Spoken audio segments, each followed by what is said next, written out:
Good afternoon दोस्तों, good afternoon बच्चों। Electrical concept में आपका स्वागत है। दोस्तों, हमने पिछले वीडियो में विद्युत धारा के बारे में पढ़ा था। हमने जाना था कि विद्युत धारा दो तरह की होती है। एक होती है दिष्ट धारा यानी कि डीसी करंट, और एक होती है अल्टरनेट करंट यानी कि एसी करंट, जिसे हम अल्टरनेट कहते हैं या कि प्रत्यावर्ती धारा कहते हैं। तो दोस्तों, आज हम अल्टरनेट करंट के वेव शेप के बारे में समझेंगे। हमने अल्टरनेट करंट के बारे में समझा था कि ऐसी धारा जो समय के साथ अपना एम्पलीट्यूड यानी कि परिमाण और दिशा दोनों क्या है बदलती रहती है, ठीक है ना। तो वह धारा प्रत्यावर्ती धारा कहलाती है। हमने इसके शेप के बारे में पढ़ा था। तो यह साइनोसोडियल होती है, जो हमको अपने घरों में सप्लाई के तौर पे प्राप्त होती है, वो साइनोसोडियल वेव फॉर्म होती है। उसकी स्क्वायर वेव भी होती है, ट्रायंगुलर होती है और सॉटूथ होती है, अलग अलग ज़रूरतों के हिसाब से।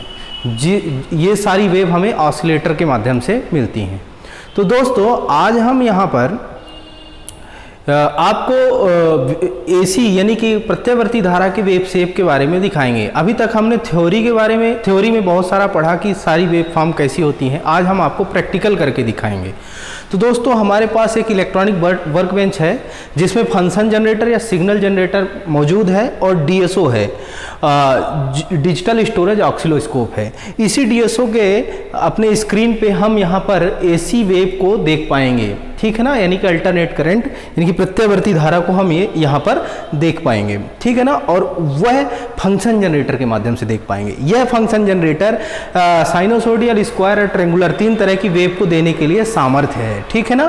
तो चलिए, समय बिना गवाए हुए हम आपको आगे इसके बारे में प्रैक्टिकली दिखाते हैं। दोस्तों, ये होती है प्रॉप जो डीएसओ पे लगाई जाती हैं। इस प्रॉप के द्वारा हम प्रैक्टिकल करके और भी वेव को हम दिखाएंगे। हम आपको बताना चाहेंगे दोस्तों, यह जो है सीआरओ का यानी कैथोड रे ऑक्सिलोस्कोप का यह एडवांस वर्जन है, जिसे हम डिजिटल स्टोरेज ऑक्सिलोस्कोप कहते हैं, ठीक है ना दोस्तों। तो इसमें इसकी स्क्रीन ज़्यादा बड़ी है और ज़्यादा चमकीली है, और भी इसमें कई सारे फंक्शन हैं। इधर बहुत सारी फंक्शन की लगी हुई है, जिसके बारे में हम आपको स्पेशल जानकारी देंगे। और इसके माध्यम से हम किसी भी फ्रीक्वेंसी को, एम्पलीट्यूड को और किसी भी वेव के शेप को हम देख सकते हैं, ठीक है ना दोस्तों। तो इलेक्ट्रॉनिक में बहुत ही महत्वपूर्ण यह मापक यंत्र होता है सीआरओ, ठीक है ना। तो हमारे इलेक्ट्रॉनिक्स में यह एक बहुत ही महत्व रखता है सीआरओ। इसके बारे में जानकारी रखना भी महत्वपूर्ण है। तो दोस्तों, सबसे पहले हमको इसको ऑपरेट करने के लिए एसी सप्लाई की आवश्यकता होती है। तो एसी सप्लाई के लिए यहाँ पर यह आइसोलेटर लगा हुआ है। पावर इसका हम ऑन कर देंगे। पावर ऑन करते ही यह इंडिकेशन ऑन हो जाता है रेड रंग का। दोस्तों, यह वर्कबेंच अदर कई तरह के फंक्शन करने के लिए हम इसमें कई तरह के फंक्शन कर सकते हैं, ठीक ना, और भी कार्य कर सकते हैं इसमें। तो हम यहाँ पर आज हम एसी करंट के वेव को समझेंगे। कई तरह की वेवें होती हैं जो, तो प्रैक्टिकली हम आपको दिखाएंगे। दोस्तों, ये है फंक्शन जनरेटर और सिग्नल जनरेटर एक ही कहते हैं। ये डीएसओ है। इन दोनों को कनेक्ट करने के लिए एक कनेक्टर है, इसे लिंक केबल भी कहते हैं। यहाँ पर कनेक्टर लगा हुआ है। तो ये फंक्शन जनरेटर के आउटपुट में हम इसको क्या कर देंगे, कनेक्ट कर देंगे, कुछ ऐसे, ठीक है ना। अब हम चलिए इस फंक्शन जनरेटर को चालू कर देते हैं और अपने डीएसओ को भी हम चालू कर देते हैं। दोनों को हम स्टार्ट कर देते हैं। दोनों की स्क्रीन पे आप कुछ न कुछ देख पा रहे होंगे। यहाँ पर जो है तो कुछ नंबरिंग दिख रही है, और ये हो गई अपनी डीएसओ की हमारी स्क्रीन है, ठीक है ना। अब दोस्तों,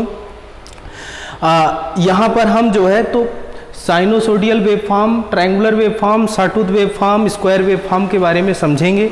ये सारी वेव फॉर्म प्रत्यावर्ती धारा की होती है, जो ऐसी धारा जो समय के साथ अपना दिशा और परिमाण दोनों बदलती रहती है। तो चलिए, हम डीएसओ के बाई चैनल पे इस लिंक केबल को हम कनेक्ट करते हैं। जैसे ही हम इसको कनेक्ट करेंगे दोस्तों, यहाँ पर आप देख पा रहे हैं कि जो हमारी सप्लाई आ रही है वो कुछ इस तरह से आ रही है, ठीक है ना। इस सप्लाई को आप यहाँ पर देख पा रहे होंगे, यह सप्लाई है। इसको हम ये देखिए, आप यहाँ पर देख पा रहे होंगे। इसको हम बड़ा छोटा भी कर सकते हैं, ठीक है। ये देखिए, ये सप्लाई आपको दिख रही होगी, ठीक है ना दोस्तों। तो ये है साइनोसोडियल वेव फॉर्म। ये समय के साथ साथ यहाँ पर आप देख पा रहे होंगे, यह समय के साथ साथ अपना दिशा और एम्पलीट्यूड दोनों ही बदल रहा है, ठीक है ना। अब हम अगली वेव यानी कि स्क्वायर वेव के बारे में देखेंगे। तो जैसे ही हम इसको हम इसको रीसेट कर देते हैं और हम फिर स्क्वायर वेव के बारे में पढ़ेंगे यहाँ पर दोस्तों।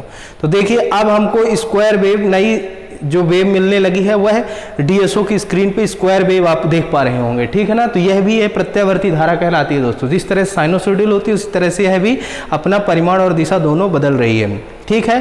तो यहाँ पर ये देखिए आप स्क्वायर वेव देख पा रहे होंगे, ये कहलाती है स्क्वायर वेव,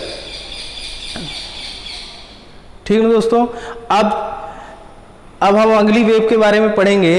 तो तीसरी वेव हमारी होती है ट्रायंगुलर वेव। कौन सी होती है? ट्रायंगुलर। यहाँ पर देखिए ट्रायंगुलर वेव आपको दिखेगी, ठीक है दोस्तों। तो ये देख पा रहे होंगे आप कि ये ट्रायंगुलर वेव आपको दिख रही है, यह भी यह प्रत्यावर्ती धारा की वेव होती है दोस्तों। यह फंक्शन जनरेटर सिर्फ 3 तरह की वेव को दिखाता है।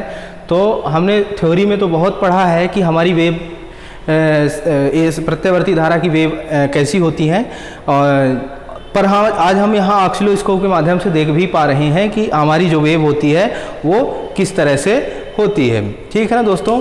तो आशा करता हूँ आप अच्छे समझ पा रहे होंगे। ये हमारी साइनोसोडियल वेव है, यह हमको जनरेटर या कि हमारे अल्टरनेटर से मिलती है। इस तरह की वेव हमको जनरेटर अल्टरनेटर से मिलती है। जो हमारे घरों में जो सप्लाई मिलती है वो उसका जो वेव होता है कुछ इसी तरह से होता है, ठीक ना दोस्तों। फिर जो हमारी स्क्वायर वेव होती है, ये जो स्क्वायर वेव होती है हमारी,